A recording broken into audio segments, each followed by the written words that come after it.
In the most remote areas of the world, something massive is silently stalking its victims and swallowing them whole. They cut it open, and sure enough, they found the little girl in the stomach of the snake. History supports the existence of snakes larger than anyone imagined. A 30-foot python probably has the ability to open its mouth 2 to 3 feet wide. This would lead you to believe that, yes, it could swallow an adult human being.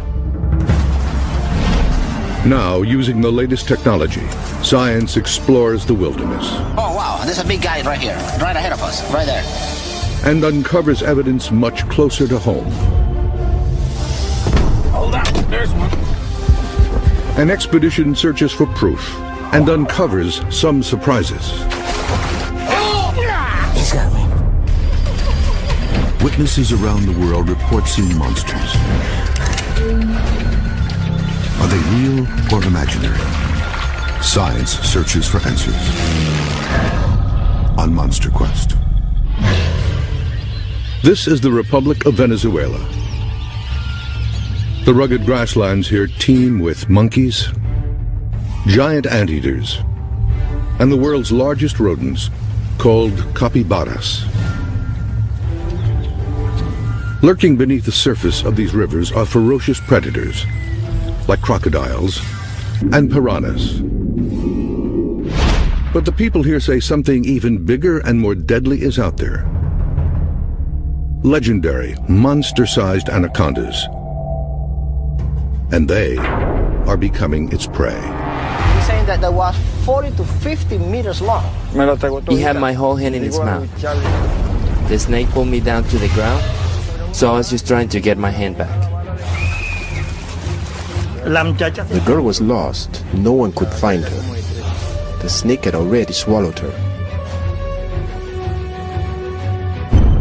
Anacondas are some of nature's most vicious predators, equipped with razor-sharp teeth and powerful muscles to crush their prey. The teeth of the anaconda are like needles that curve backwards. If you try to pull out, they go in even further, deeper. And then it throws a couple loops and starts squeezing incredibly powerfully. The prey is trying to get its breath, and with every breath, those toils just tighten up even more until cardiac arrest. Here you can see an anaconda making a meal of a capybara. The snake squeezes the animal, then swallows it whole. Eyewitness reports from around the world describe monster snakes reaching nearly 150 feet, or half a football field in length. These giants could be anacondas or pythons, two of the largest snake species in the world. Unlike other snake species, which kill their prey with poisonous venom, pythons and anacondas are constrictors, snakes that squeeze their prey to death. Pythons are native to Asia and Africa, anacondas to South America. No one has ever produced hard evidence of a python or anaconda longer than 30 feet. Monster Quest is sending biologist Jesus Rivas deep into Venezuela to hunt for just such a giant, an anaconda bigger than any found before. He's flown from Caracas, the Venezuelan capital, to the town of Barinas. From here, it's a 3-hour drive into the Llanos. Los Llanos, in Spanish, means plains. It is a 200,000 square mile swath of wild savanna. The largest anacondas I found was about 17, 18 feet long. However, there have been a couple of stories people have told me that refer to a very large snake, probably much larger than anyone that I have caught. And I had no reason to disbelieve this story. The first stop on Rivas's expedition is here, the tiny town of Montecao. It's the final outpost before leaving civilization behind. He's looking for clues from the locals about what they've seen. And he's led to this man. He just told me a story, actually quite remarkable, something that happened to his cousin 35 years ago. The man claims that his 13-year-old cousin had gone down to the local river alone. an anaconda approached. In the water, the snake was all but invisible.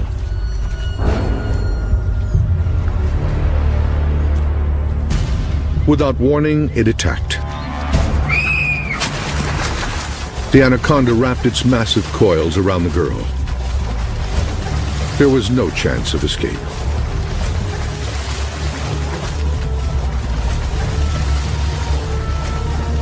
The snake squeezed the girl to death, then proceeded to swallow her whole.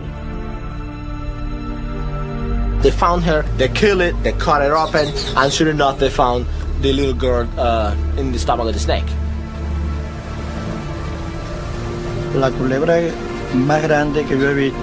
That was the largest snake I had ever seen.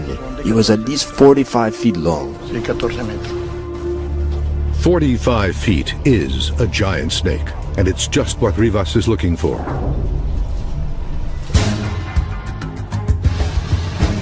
From this town, it's an hour's drive to this remote ranch called El Cedral. This will be Rivas's base of operations. Because anacondas can thrive on both land and in water, Rivas has a plan to search both for the elusive giant snake. He's pioneered a low-tech but daring technique to search for these predators, feeling for them with his bare feet. He'll also be armed with motion-triggered cameras and the latest military-grade sonar to help him peer into deeper waters. Existing evidence of giant snakes is sparse. One of the earliest and most famous accounts comes from British explorer Percy Fawcett, who in 1907 says he encountered a 62-foot anaconda in Brazil. Later expeditions came back with fantastic stories of killer snakes. But more recently, this series of photographs surfaced on the internet. They appear to show a man swallowed whole by a giant python. But are these photos hoaxes or real evidence of giant man-eating snakes? Experts will analyze this evidence. If you look at the ribs, they are facing towards the back, and that would be consistent with the snake swallowing towards the tail. The pythons in these photos are native to Asia and Africa, but there could be thousands of them right here in the United States, specifically in the Everglades of South Florida. This will be the site of another monster quest expedition. With more than 1.5 million acres of wilderness, this is a perfect hiding place for giant snakes, as seen in these shocking pictures taken in 2005. You can see a 13-foot Burmese python split almost in two after swallowing an alligator whole. On the upper right is the snake's head. On the left, its tail. The alligator's tail protrudes from the snake's ruptured belly. To look at an animal, for instance, like a python feeding on an alligator that it would not find in its normal habitat, shows that the animal would adapt to what's available to it. A snake's digestive systems are incredible. They can digest almost anything. And evidence suggests that these eating machines are on the move. This is also a Burmese python, and it's invaded this man's suburban Miami backyard. His struggle with it was captured by a local news crew. Fearing for his exotic fish, the owner and a friend jumping into action, trying to pounce on the python, but charming this snake didn't go so well. It was no isolated incident. Just a few days earlier, this python was discovered nearby with a swollen belly. What turned out to be a 15-pound pet cat named Francis. These incidents are becoming so common that Miami-Dade County now has an emergency unit to respond to such calls. It's called the Anti-Venom Unit. This is a big problem here in South Florida. And these are big snakes that can hurt a young child as well as a teenage boy or even a full-grown adult. Handling these snakes is dangerous, even for professionals. How did pythons native to Southeast Asia end up in these Miami neighborhoods? For many years now, these snakes have been very popular pets. Ron McGill of the Miami Metro Zoo has been studying Florida wildlife for nearly 30 years. The unfortunate thing is they purchase these animals when they're hatchlings or newborns in pet shops, and they look very manageable. But when pythons get too big for their cages, owners release them into the Everglades. And in 1992, when Hurricane Andrew hit here, destroying homes and pet stores, hundreds of young pythons escaped into the wild. Nobody could have predicted what happened next. Because of our climate, it's so conducive to these animals when they are released or they escape that they thrive. Not only do they thrive, they reproduce. Just how many pythons are now living in the Everglades is unknown. But there's no question the number is growing. A large constrictor can have 50 to 60 live babies that are on their own. So really, I don't see a way short of a long, deep freeze in South Florida where these animals are going to be eradicated. McGill has evidence that this new population of snakes are about to become giants. This is a 20-foot skin of a reticulated python that washed up on a beach in Miami. An animal that started out as a pet, but now is indicative of a problem that we're experiencing here in South Florida. And the South Florida environment is extremely conducive to the growth of these snakes. It's a warm, humid environment, has an incredible prey base, whether it be raccoons, possums, waterfowl, and quite supportive for snakes reaching maximum size. The implications to people here in Florida could be lethal. A snake this size in a residential area can pretty much prey on anything he wants. This snake could kill me that fast if it wanted to. Wildlife biologist Joe Wasilewski is no stranger to giant snakes. In 1989, he helped capture this 22-foot python, the biggest snake ever found in the United States. Now he's going to lead a hunt here in Florida to find a giant even bigger than that. Wasilewski believes that giant snakes are thriving in the Everglades and may start crossing into residential areas. Now he's looking for evidence. But snakes, even giant ones, are elusive. First, he will set up motion-sensing cameras. You know, this is actually perfect. If I were to be a python in this neighborhood, this is where I'd want to be. Nice shaded, houses all over, Everglades right there. This could be the spot. The place he's chosen is the border between the Everglades National Park and the densely populated suburbs south of Miami. They'll be going from point A to point B. And if there's any movement in front of this camera, it will catch it. Now he'll drive along this boundary in search of evidence that full-grown pythons, upwards of 20 feet, are in fact leaving the Everglades and invading these neighborhoods. If the pythons are in the Everglades, it's just a matter of crossing a road to get into these urban areas. Will Wasilewski find the giant snake he's looking for? Yeah, wait, hold on, there's one. In South Florida, there are signs that dozens of neighborhoods around Miami could be under attack from giant killer snakes. Experts point to these photos as evidence. They were taken by a wildlife researcher in the Everglades in 2005. They show a 13-foot Burmese python which appears to have burst open after swallowing a 6-foot alligator whole. Snakes' digestive systems are incredible. They can digest almost anything. People speculating, well, that the python just exploded because the alligator was too big. That's really not the case at all. What most likely happened is that this alligator was swallowed.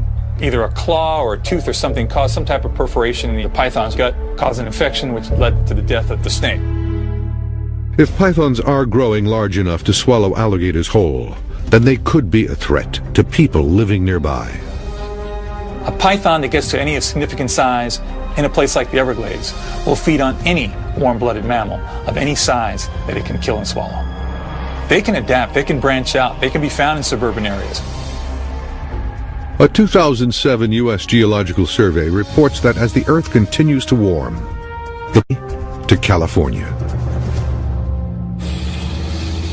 Joe Wasilewski thinks that's happening already. We really could be on the verge of a real epidemic with these pythons. Just because you don't see them does not necessarily mean they're not here. What it does mean is they're hiding pretty good on us. It's been dry for the last few months, up until a couple nights ago we got some really good rains. And with the rains coming in, it sort of wakes all the wildlife up. Right now is the perfect time to look for pythons.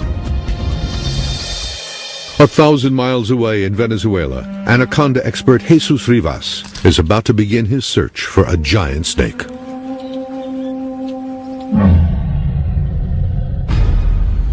This region of South America is a hotbed for giant snake sightings. From neighboring Brazil came one of history's most widely cited encounters. It came from this man, Colonel Percy Fawcett. On January 7, 1907, Fawcett was on assignment with Britain's Royal Geographical Society. He described the encounter in his journal. We were drifting easily along in the sluggish current when there appeared a triangular head and several feet of undulating body. It was a giant anaconda. I sprang for my rifle and, hardly waiting to aim, smashed a .44 soft-nosed bullet into its spine. We stepped ashore and approached the reptile with caution. As far as it was possible to measure, a length of 45 feet lay out of the water and 17 feet in it, making a total length of 62 feet. This drawing and Fawcett's account are the only existing evidence of this giant snake.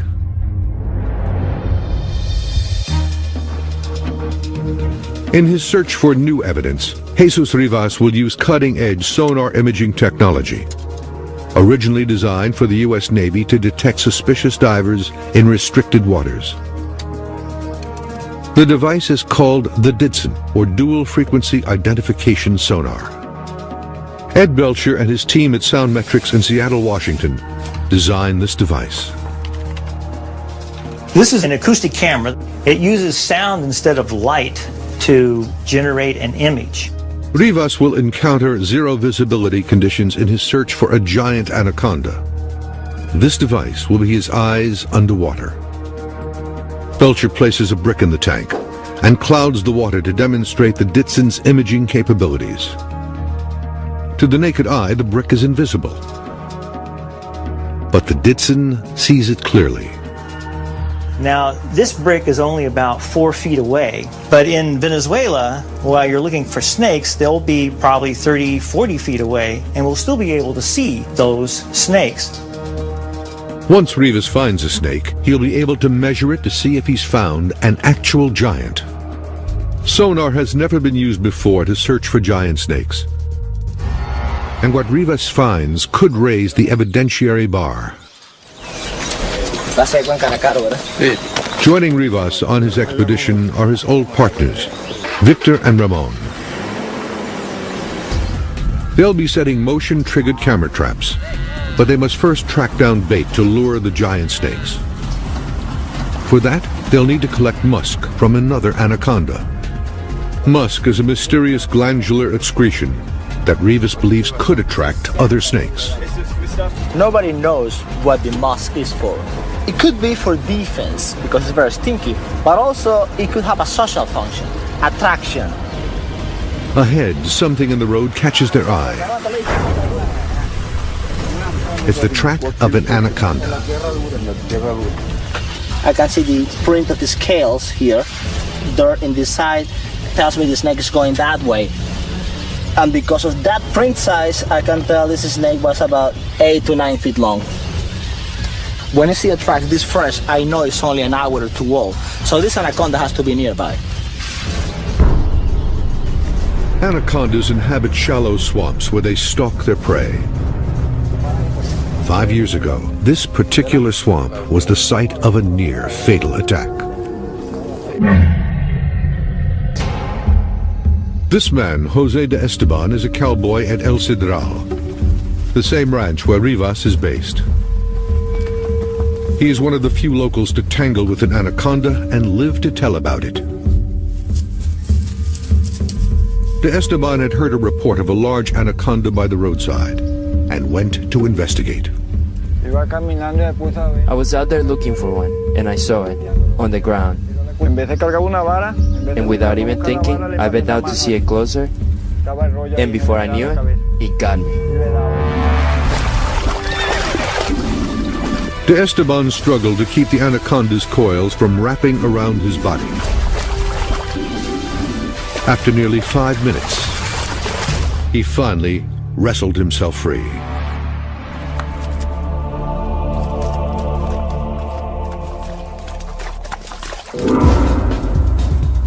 The team begins their search in the same swamp where De Esteban was attacked. They can't see them, but they know that anacondas are here. In their hunt, they use only poles and their bare feet. Rivas's unorthodox methods have earned him the nickname the Barefoot Biologist. As he searches, his only safety net is his instinct and experience. This water is not very deep. If I catch an anaconda in a water that is too deep, she might have the upper hand. I don't want that.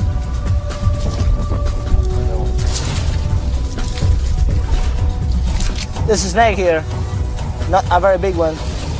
There's another one right here. Rabong! Victor! These anacondas are too small for musk extraction. But there's evidence that a bigger anaconda could be nearby. This is a crack right here. It seems like this anaconda will be about 9-10 feet, maybe that big around. Despite the fresh trail, Rivas cannot find the snake. The team is losing daylight. The pressure is on. Rivas discovers something, but it's not an anaconda. Not a snake. Nobody went to find. It's a small but very unhappy crocodile. The day seems all but over. But then, a discovery.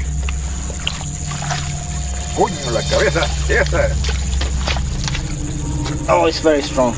For a small snake.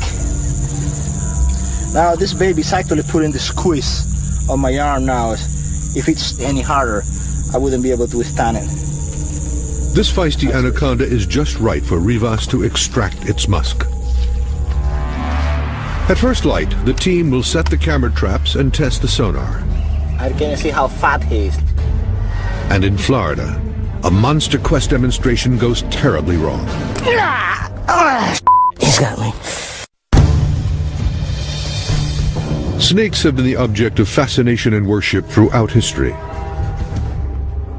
From the pharaoh's tombs of ancient Egypt, to Quetzalcoatl, the feathered serpent god of the Aztecs, to the Naga, a mythical river serpent in the Mekong Delta of Southeast Asia. 2 million snakes are the embodiment of evil and a source of paralyzing fear. That fear is very real in Venezuela and in Florida, where there could be evidence of giant pythons and anacondas. And 2 expeditions are underway to find them. In South Florida, the investigation is tracking escaped pet pythons that have for years been thriving and growing in the seclusion of the Everglades. But there are signs that they're now invading suburban neighborhoods. Captain Ernie Gilson, with Miami-Dade's anti-venom unit, has seen it firsthand. I've been doing this for 9.5 years, and we're getting more and more of these calls for recoveries every year. We foresee in the future that we will definitely see larger snakes, more calls on these larger constrictors than we have in the past. Come back around. The calls that we are receiving, they are a lot of large constrictors, 7 to 10 to 12 foot long. This year, I expect it to get worse.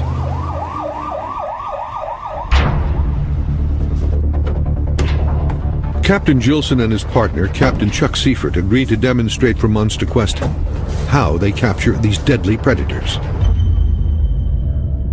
This is a 10-foot python caught on a recent call, and it's not happy. They try to subdue it by covering its head with this bag. But this python is intent on escape. They need to act fast. He's pissed at me. And as a last resort, Gilson abandons his tools for his bare hands. Maybe I can get him to chill.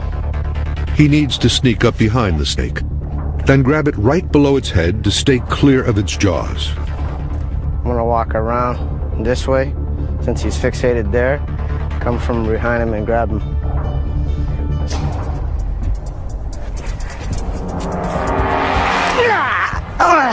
He's got me. The snake bites Gilson, clamping down on his wrist. He has no way to break free. He's got a good hold on me. Can you push it in a little bit? Nope. He's got the vein, dude. The snake is coiling around their bodies. Seifert has to use brute force to pry the jaws open, tearing the skin from Gilson's wrist. Yep. He got me good, dude. Go get it, Ace. Yep. Yeah, it hurts like heck right now. They got real sharp teeth. As I approached him, my mistake was I didn't grab him close enough to his head. When I did grab, I slid back, and he was able to circle around and came back on me and bit me in the arm. As you can see, they got a full mouth of teeth. He got me with his inner and his outer teeth. As Gilson discovered, a constrictor's jaws are one of nature's deadliest contraptions. Both pythons and anacondas have 6 rows of razor-sharp teeth that curve backwards like 100 individual fishhooks. The more the prey struggles, the deeper the teeth sink into its flesh. This snake was 10 feet long, hardly a giant. But if it was a giant, could it have killed and swallowed Gilson whole? Monster Quest has compiled this photographic evidence from the internet that suggests it could be possible. No one has come forward to say where and when these pictures were taken, but many are convinced that they are evidence of giant man-eating snakes. Now Bob Henderson and Ron McGill analyze this evidence. In looking at this image, if you look at the ribs, they are facing towards the back, and that would be consistent with the snake swallowing from the head being this way towards the tail. As demonstrated here with this python feeding on a dead rabbit, the head is the most compact and manageable part of the body for a snake to get its jaws around. That's why snakes always swallow head first. The same would be true for a human victim. Now, what allows the snake to open its mouth very widely are special bones that it has back here. It's called the quadrate bone. The quadrate bone at the back of the skull allows the jaws of the snake to drop straight down to open unusually wide. Then the separation between the 2 bottom jaw bones allows the mouth to expand even further, to 3 times the width of its own head. But Henderson isn't sure the snake in this photo has swallowed a person. Just based on the size of the person and the fact that it doesn't seem to have any particular bruising or anything like that, everything looks just very, very much intact for it to have been the victim of a snake attack and to have been ingested by a large snake. A snake swallowing its prey is a slow but violent process. A snake has no limbs to push food into its mouth.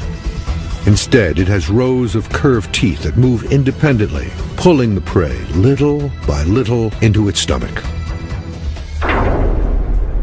The condition of this body appears inconsistent with that of a snake's victim. While we can't definitively say that it's a forgery, it does give us pause. This photograph, however, seems to tell a different story. Now, this photograph here is more indicative of what I think could easily happen. If this is the shoulder here and the arm here, this would have to be the head. This photo was taken in 1995 by a policeman in Malaysia. He claims it shows a man lying face down with his head in its mouth. I think the snake could have a real hard time getting around what looked like they might be fairly broad shoulders.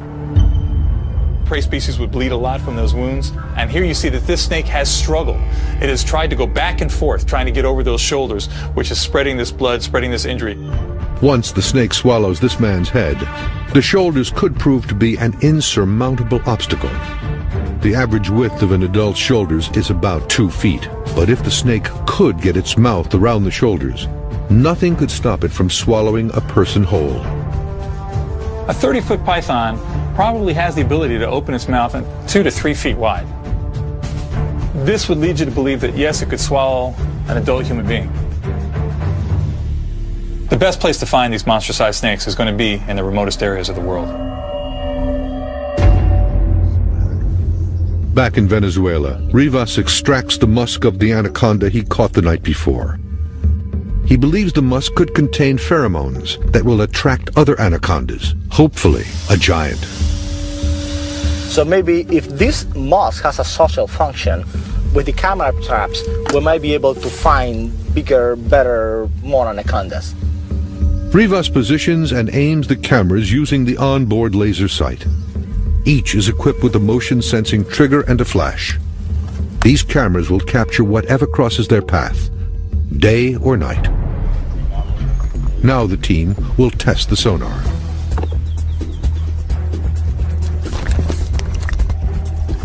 Cool. I can see him. I can see his arms, his feet. I can see how fat he is. Let me measure how fat he is. Almost 1/2 meter. To lose some weight, buddy. After the tests, Rivas heads into the field. Okay. This will be the first time such technology has ever been used to hunt for anacondas, and it could lead these researchers to the discovery of a lifetime.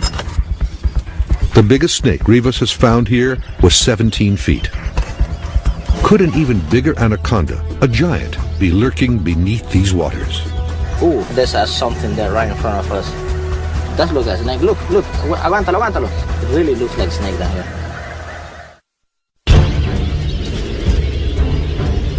Around the world, legends are told of giant snakes measuring 150 feet or more, half the length of a football field. Anaconda expert Jesus Rivas and his team are on the hunt for just such a monster snake in Venezuela. On land, they've baited and set motion-sensing camera traps. Their search now moves to the water. If an anaconda grows to be too large, it will be limited to deeper water. That's why I think that in these places, I might be able to find larger animals. Visibility under this water is almost zero. But here, the Ditson sonar sees everything. Oh, there's fishes. A whole bunch of fishes, look. Or piranhas. Then something much bigger appears on the sonar. There's some shadow here. And I see the bubbles right in front of me, but I'm trying to see it under the water with the sonar. What Rivas sees is the outline of a crocodile. And it's huge. I can actually measure how big it is. It shows now about 3.5 meters long. That is 14, 15 feet long. Big girl. Rivas continues his search for a giant snake. If he finds one, he may have to jump in to catch it. The water is anywhere, I'm thinking, above my chest. It might not be very wise of me to get into the water. If the water is shallower, then I might try to give it a go. Suddenly, a promising shape appears on the sonar screen. There's something there right in front of us. Ooh, that looks like a snake. Look, look. Echada para atrás un poquito. Rivas abandons the sonar to search for the snake by hand. But he can't feel it. Adelante, Víctor. What Rivas saw on the sonar was the dense aquatic vegetation on the river bottom, not a giant snake.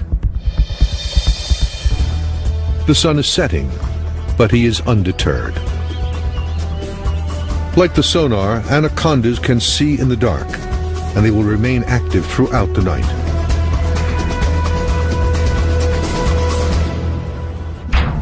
Back in South Florida, where the search for a giant snake continues, the day is also coming to an end. But that could be good news for biologist Joe Wasilewski.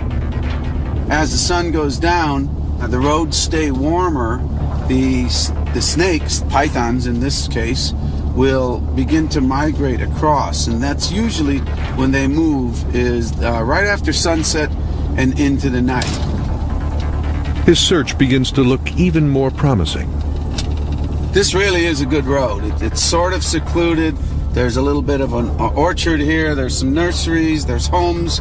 And this is really perfect to find a python. His intuition is right. There you go.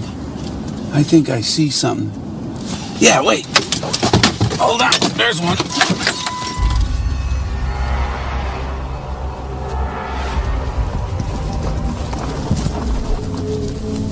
Wasilewski finds a wild python that most likely escaped from the Everglades.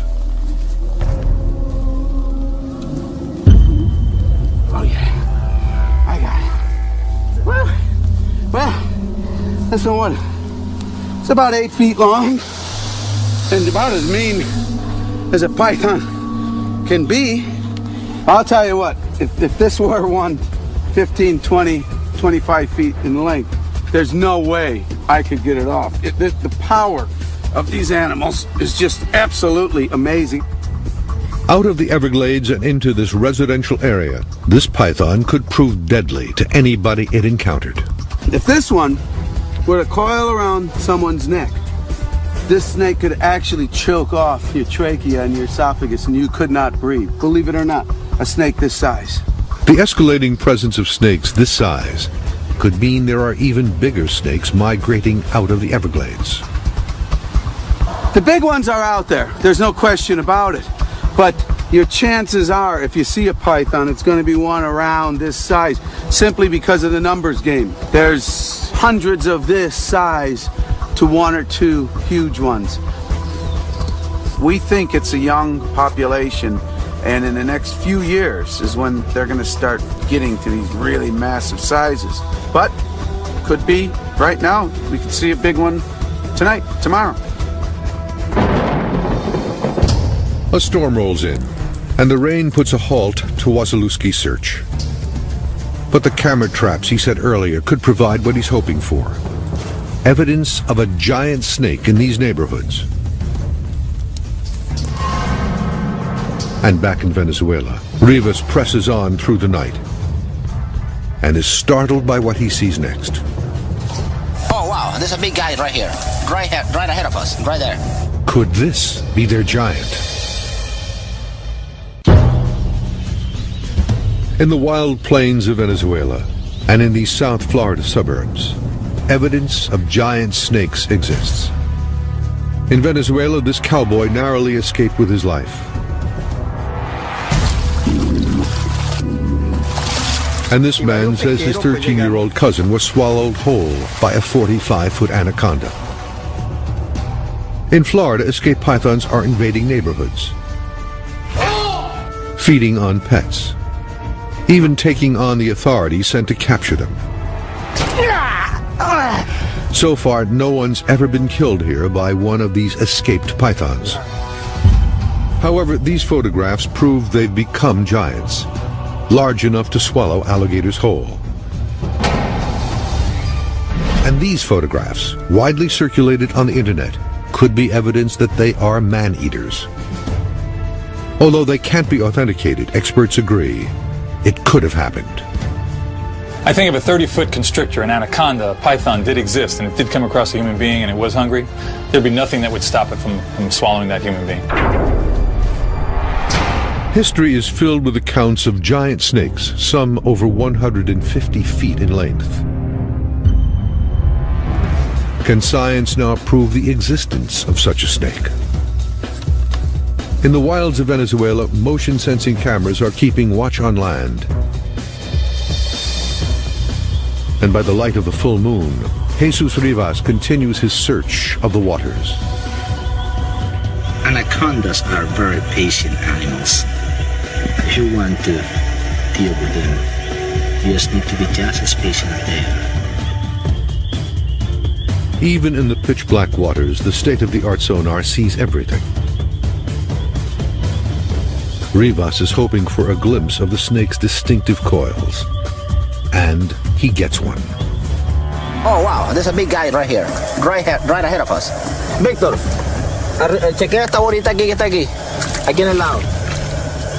Check this out. This really looks like an anaconda right here. Right in this patch of vegetation. ¿Sientes algo ahí? Is this a giant anaconda? Víctor, aguántate. There's a really big thing right there. That is a big guy. No hay nada, pura bola. But the shape disappears into the dense underwater vegetation. The team combs this section of the river again, Por allá. but can't find the No snake. sientes nada, busca allá. Nada. No hay nada. But there is hope. The sonar has recorded the entire search. And back at the ranch, Rivas can now analyze the footage. He'll also be able to review any still pictures from the motion-sensing cameras. This was seemed like it took a lot of pictures. The memory cards on the cameras are full. But windblown leaves, birds, and capybaras are all that set them off. Not any snake, not any of the things I was looking for. But the sonar images could prove to be promising. There's a mysterious shadow. It looks like a curl about 5 feet across. It would be a big snake, but I can't really make out what it is. A snake 5 feet across would truly be a giant. But what Rivas sees is just an illusion on the river bottom. See, the aquatic vegetation really resembled anacondas. Many times I saw something, and when I checked it out in person, there wasn't anything. Rivas remains convinced the eyewitness reports here are true, and he'll be back to search again. I have heard a few stories that I have no reason to disbelieve, and they all report anacondas significantly larger than what I have caught. So whether they can grow larger, yes, I believe it's possible. I'd love to see it. Back in Florida, Joe Wasilewski captured this 8-foot-long python in a residential neighborhood. Now, for the first time, he'll check his motion-sensing cameras for evidence of even bigger pythons leaving the Everglades behind. Okay, let's see what we got here. Oh, there's the dog. So the camera does work. Whoa, look at that. Wait a minute. That's the whole snake. Wow. Now that is a great shot. There's the head, the tail. That thing is at least 12 feet long. This odd-looking snake is an albino python, a popular breed with pet owners. It's not a giant, but what Wasilewski has found is new evidence that wild pythons are crossing into suburban neighborhoods. A photo is worth 1,000 words, right? And here it is. So that's a fact. Snakes are coming into these areas. And it may be only a matter of time until these snakes become giants. I'll bet in another 5-10 years we will start seeing the huge ones coming out. The evidence shows giant snakes are an unstoppable force of nature and potential man-eaters. In the Venezuelan llanos, life goes on as the anacondas lay in wait for their next victim. And here in the U.S., the population of escaped pythons continues to grow and spread to new areas every day. The next place one turns up could be your own backyard.